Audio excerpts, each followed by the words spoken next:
7h40, rebonjour Adrien Gindre. Votre invité ce matin est Sandrine Rousseau, députée sortante, les écologistes de Paris. Bonjour Sandrine Rousseau. Bonjour. Décidément, quelle drôle de campagne que ces législatives. On va d'abord parler de l'ancien Premier ministre Édouard Philippe. On l'a entendu ce matin au micro de TF1 Info, Paul Larouturou. Il dit « c'est le président de la République qui a tué la majorité présidentielle ». On ne compte plus les déclarations dans la majorité très critiques. Il y avait le Premier ministre aussi actuel, Gabriel Attal, qui en début de semaine disait « je suis libre ». Ça vous réjouit de voir ces tensions dans la majorité ? Ah non, ça ne me réjouit pas, mais Emmanuel Macron avait un boulevard quand il a été élu il y a 7 ans, un boulevard. Puis là, il se retrouve dans une impasse. Donc voilà, c'est le prix de la trahison. Hein. C'est le prix de la trahison de qui ? Mais de la trahison de sa majorité, la trahison de l'espoir qui avait été mis en lui et qu'il l'avait porté quand il a été élu la première fois. Il incarnait quelque chose d'autre en politique et en fait, il se retrouve à être dans les espèces de petits calculs de Popol qu'on déteste en fait. En faisant la dissolution notamment. Exactement. Voilà.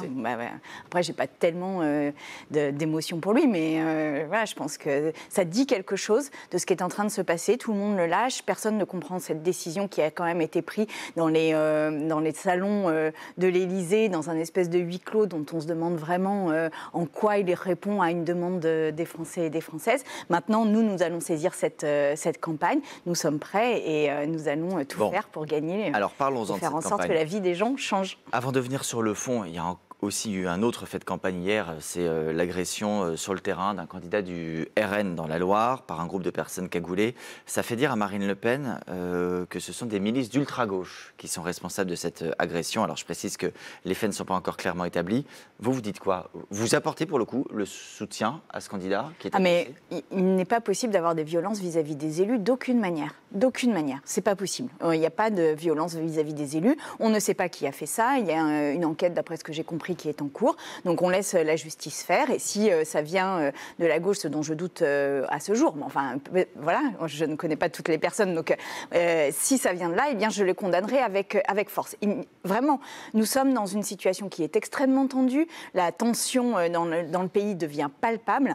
Les élus sont des représentants. En l'occurrence, là, c'est un candidat. Donc il demande à être représentant. Voilà, moi, je n'appelle évidemment pas à voter pour lui, mais nous ne pouvons pas menacer comme ça le processus démocratique. Vous avez peut-être eu l'occasion de regarder ce que disait Jordan Bardella au 20h de TF1 hier soir. Lui, il se pose en disant « J'incarne une rupture raisonnable ». Il se présente comme l'alternance possible, l'alternance calme et sans vague. Quel sentiment ça provoque chez vous de voir cette respectabilité affichée par le RN ou cette volonté de respectabilité ?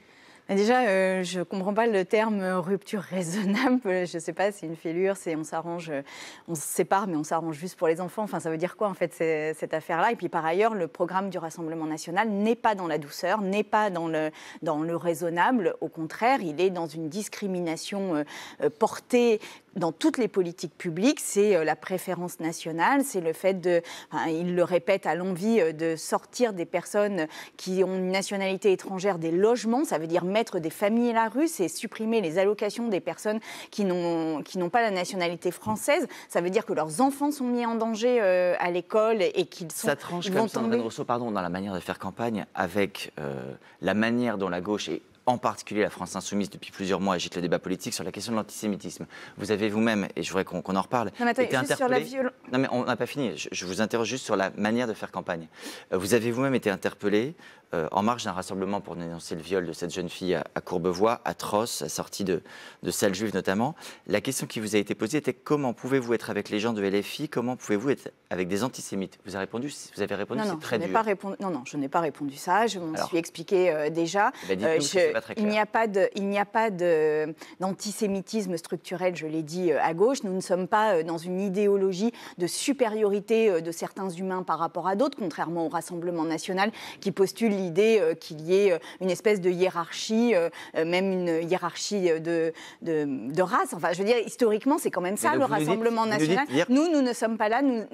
L'idéologie, le logiciel, la matrice de la gauche, ça a toujours été la lutte contre les discriminations et l'égalité des humains entre eux. L'égalité des humains entre eux. Et je dis aux Juifs et Juifs de France, vous serez protégés avec le Front populaire au pouvoir. Vous nous dites qu'il n'y a pas d'antisémitisme structurel. Dans le Monde, ce matin, j'entends ce que vous dites, il y a un avocat de gauche, Ari Halimi, un historien, Vincent Lemire, qui font une distinction, qui disent qu'il n'y a pas d'équivalence entre l'antisémitisme contextuel, disent-ils, de la France insoumise, et l'antisémitisme fondateur du RN. Donc il y a des antisémitismes plus ou moins graves.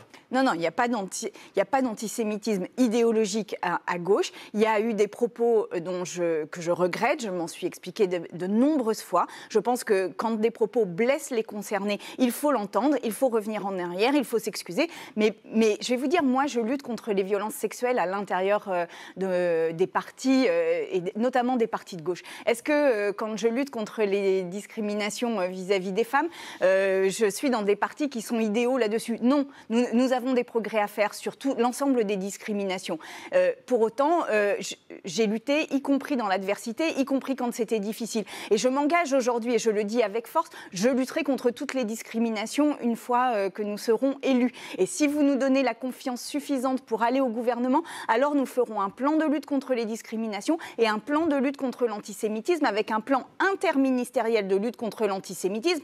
Ça n'est pas une heure donnée comme ou par-ci ou par-là dans les écoles, c'est véritablement une politique publique d'ampleur avec des moyens donnés à la justice pour condamner tous les actes antisémites. Il faut être clair, en cas de second tour dans ces législatives, entre le Rassemblement national et la majorité présidentielle sortante, vous conseillez quoi aux électeurs? Alors, on est au premier tour et je conseille de voter Front Populaire. Vraiment, on a besoin de toutes les voix, c'est très important. Au second tour, je ferai barrage. Je l'ai toujours fait. Toujours. Je n'ai jamais eu en vous abstenant, en votant blanc ou en votant pour le candidat de la majorité? Il y a plusieurs façons de faire barrage. Non, à faire barrage pour qu'il n'y ait pas d'élus du Rassemblement national, qu'il y en ait le moins possible. Quitte à voter pour la majorité présidentielle, je n'ai vraiment aucune ambiguïté là-dessus. Donc faites-moi confiance sur les valeurs, je les porte et je les maintiens. Je sais que des fois, ça peut paraître comme une espèce de dureté, mais en fait, c'est une fermeté sur les valeurs que nous défendons. Puisque vous défendez de la clarté, un dernier mot.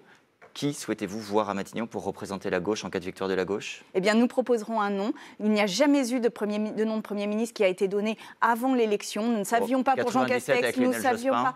Mais non, nous ne savions pas pour Jean Castex, nous ne savions pas pour Elisabeth Borne, nous ne savions pas pour Édouard Philippe. Mais nous savions pour Lionel Jospin en 97. Nous proposerons un nom. Et je vous assure que nous proposerons un nom. Et que ce sera un nom qui sera consensuel dans tout le Front populaire. Merci beaucoup, Sandrine Rousseau. Merci, Adrien Gindre.